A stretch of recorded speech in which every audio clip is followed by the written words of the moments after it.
Gerakan-gerakan 30 September PKI atau G30 SPKI. Pemberontakan G30 SPKI adalah pemberontakan yang tidak pernah terlupakan sepanjang sejarah Indonesia. Gerakan yang terjadi hanya dalam satu malam ini menewaskan 10 putra terbaik bangsa, yang diantaranya 7 perwira tinggi militer. Pemberontakan ini bertujuan untuk mengkudeta pemerintahan resmi Indonesia. Pemberontakan ini dipimpin oleh Kolonel Untung dengan pasukan Cakrawirawa.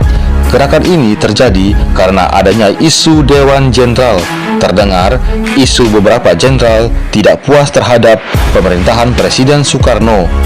Dan mengetahui hal itu, rencananya jenderal-jenderal tersebut akan dipanggil dan jika terbukti akan diadili.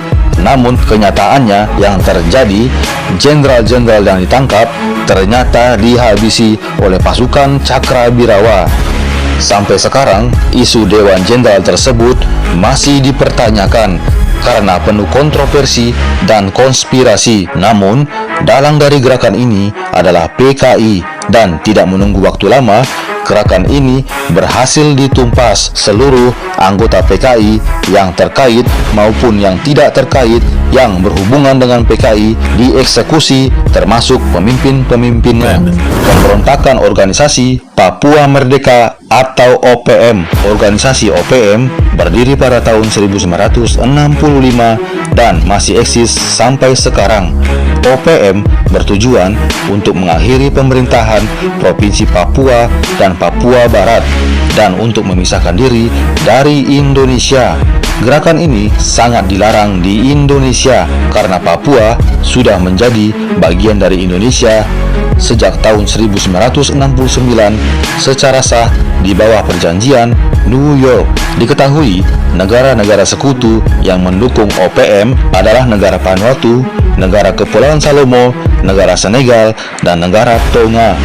Berbagai teror telah dilakukan OPM untuk merebut wilayah Papua dan Papua Barat.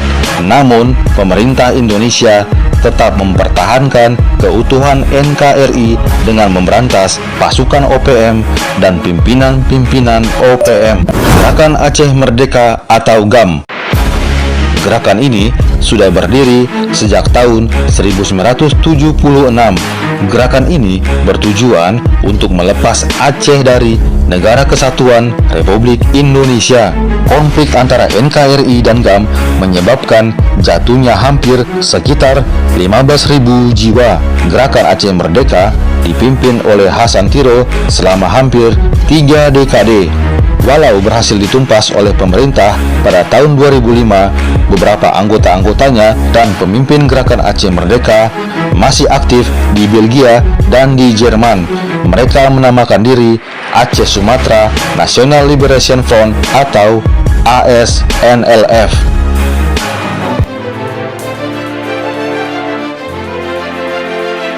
Selanjutnya, serangan bom bunuh diri terjadi serentak di 3 gereja di Surabaya, Jawa Timur pada 13 Mei 2018. Ketiga gereja itu yakni Gereja Santa Maria Tak Bercela di Jalan Nagelmadya, Gereja Kristen Indonesia di Jalan Diponegoro, dan Gereja Pantekosta Pusat Surabaya di Jalan Arjuno. Peristiwa itu menewaskan 14 orang dan 43 lainnya mengalami luka-luka. Wakapolresta Surabaya saat itu, Ajun Komisaris Besar Pramono mengatakan pelaku bom bunuh diri di salah satu gereja itu adalah ibu yang membawa 2 anaknya.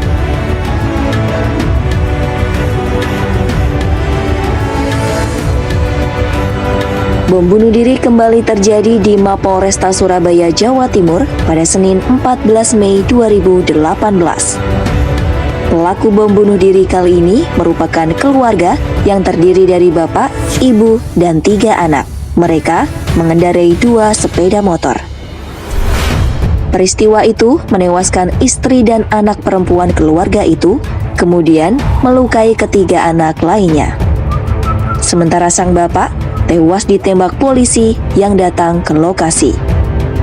Direktorat Tindak Pidana Tertentu Bareskrim Polri menyelidiki dugaan tindak pidana sabotase dalam peristiwa pemadaman listrik massal yang terjadi 4 dan juga 5 Agustus lalu. Polisi akan menggandeng para pakar dalam investigasi mendalam dugaan tindak pidana sabotase tersebut. Karopenmas Divisi Humas Polri Brigjen Dedi Prasetyo menyatakan tim investigasi Bareskrim sudah mulai bekerja sejak kemarin. Informasi awal berasal dari hasil keterangan 4 pegawai UPT Ungaran Semarang yang menangani lompatan listrik atau flash di Tower 435 di Desa Malon, Kecamatan Gunung Pati, Semarang, Jawa Tengah. Selanjutnya, tim investigasi akan mencari faktor utama penyebab terjadinya pemadaman listrik. Apakah disebabkan oleh faktor alam berupa pohon yang menutupi Tower 434 dan 435 ini? Atau murni faktor teknis serta kemungkinan faktor perbuatan melawan hukum? Meski berdiri sendiri dan tidak terkait dengan tim teknis PLN, Karopenmas Divisi Humas Polri menegaskan tim investigasi Bareskrim akan terus berkoordinasi dengan PLN Pusat sepanjang penyelidikan berlangsung. Ya, olah TKP, kemudian melakukan interview kepada pegawai-pegawai yang pada saat itu bertugas di UPT Ungaran yang bisa mengetahui secara langsung. Kemudian juga masih terus menelusuri, tidak kemungkinan juga nanti akan berkoordinasi dengan tim teknis dari PLN. Kalau misalnya perlu dialog dan interview lagi akan dilakukan itu.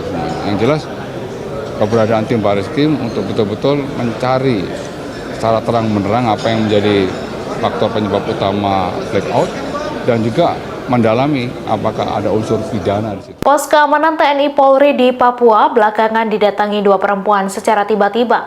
2 sosok wanita tersebut diduga adalah mata-mata suruhan KKB Papua.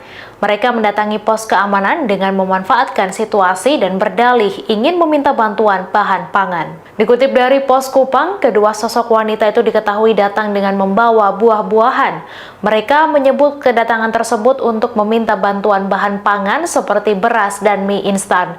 Namun, gestur tubuh dari kedua wanita tersebut tampak mencurigakan dan tak sabar untuk segera pulang dari pos keamanan. Aparat TNI Polri pun menaruh curiga dan sengaja mengulur waktu agar perempuan tersebut tetap berada di tempat. Hingga pada akhirnya saat salah seorang wanita beranjak pergi dari pos, prajurit TNI pun mengambil teropong dan mengamati dari kejauhan.